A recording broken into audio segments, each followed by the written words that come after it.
Hey, I've actually talked to a couple people in the past week or so that have told me basically in a nutshell, yeah, I've had the state administered concealed carry course, so I'm good to go.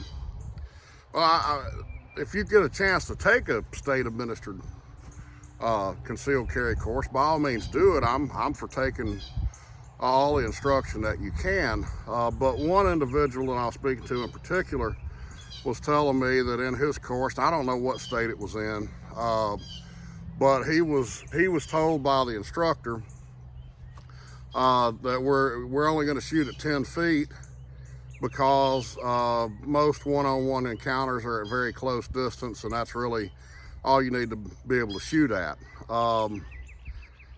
Furthermore, when I kind of questioned him further on the shooting drills, he said, I asked, I said, well, what were they measuring your groups?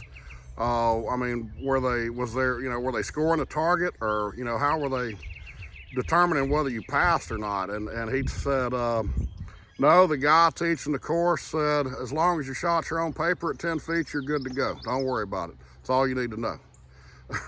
Well, that's problematic. I don't know. I don't know that instructor actually told him that, or if that was his perception of how he heard it.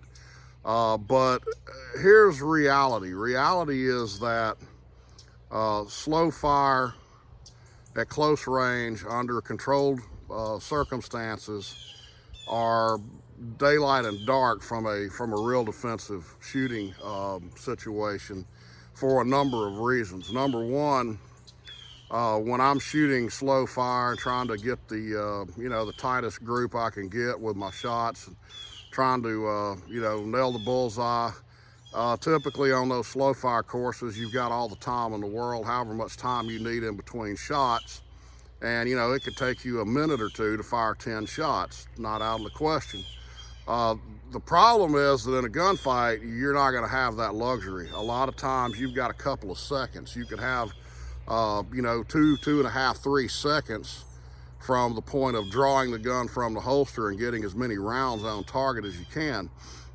Multiple rounds on target in a quick amount of time are important because it's very unlikely, I shouldn't say it's unlikely, but most of the time when you have a physiological stop with one shot from a handgun, a stop with one shot from a handgun, it's generally going to be a psychological stop. In other words, the guy says, oops, I've been shot, let me break off my attack.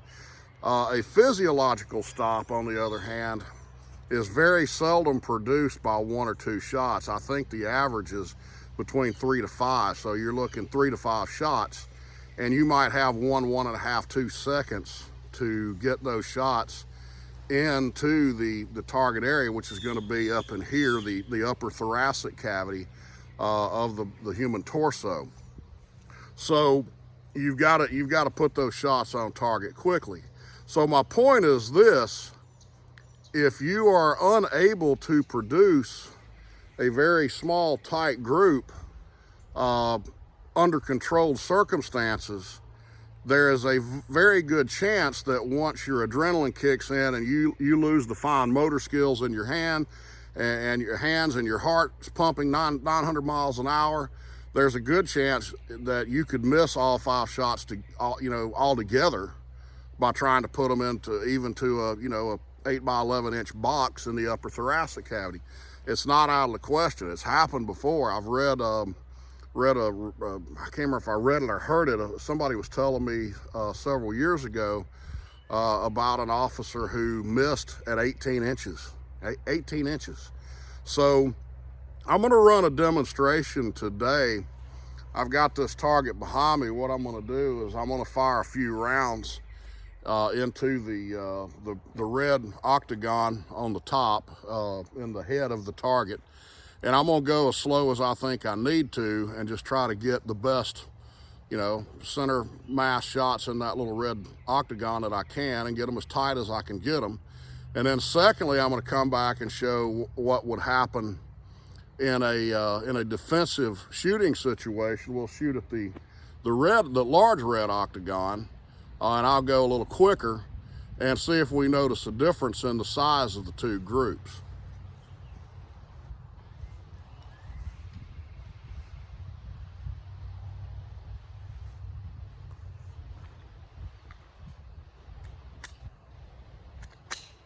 All right, so here's slow fire. I'll just go as slow as I think I need to be accurate. All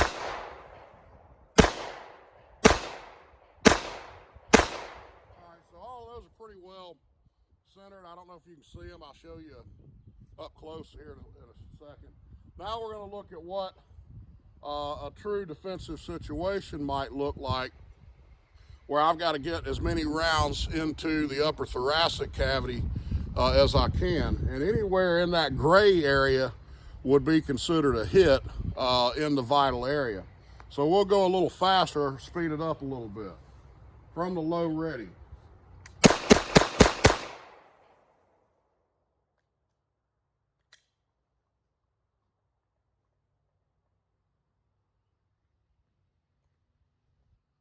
Okay. So as you can see, walk up here to the target.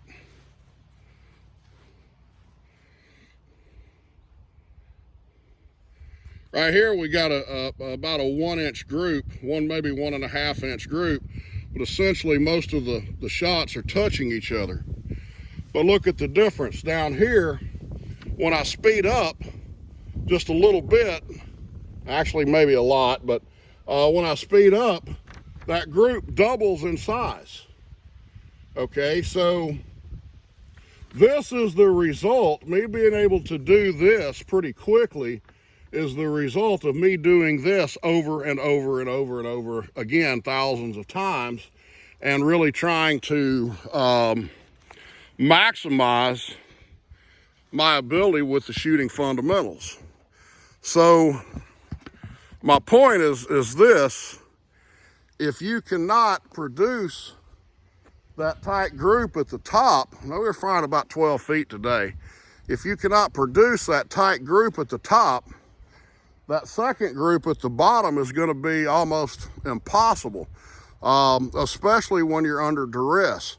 Maybe someday I'll go out and do a really realistic video where what we'll do is soak our hands in a bucket of ice water for a couple of minutes, and that simulates what happens when all the blood rushes out of your hands under a deadly situation where an adrenaline rush is produced.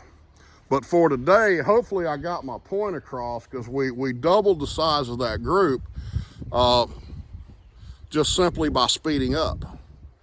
All right, so if that group, let's say somebody comes out and all they can do, slow fire, is hit anywhere on that paper, like was told to the individual in the state administered safety course, all they got to do is hit anywhere in that gray area, and they're doing that slow fire. What do you think their rapid fire scenario is going to look like? I think that when they get into a self-defense situation, they're going to be in for a rude awakening. So my point on all of this is not to put down the state administered courses or the basic courses. That's where everybody needs to start. By all means, if you've got one available, I think everybody should take at least one basic course. I go back and take them. Well, I teach them, so I go through them all the time, but I've taken them from other instructors over the years just to get a different perspective. So by all means, take any basic course that you can, but my point is, don't stop there.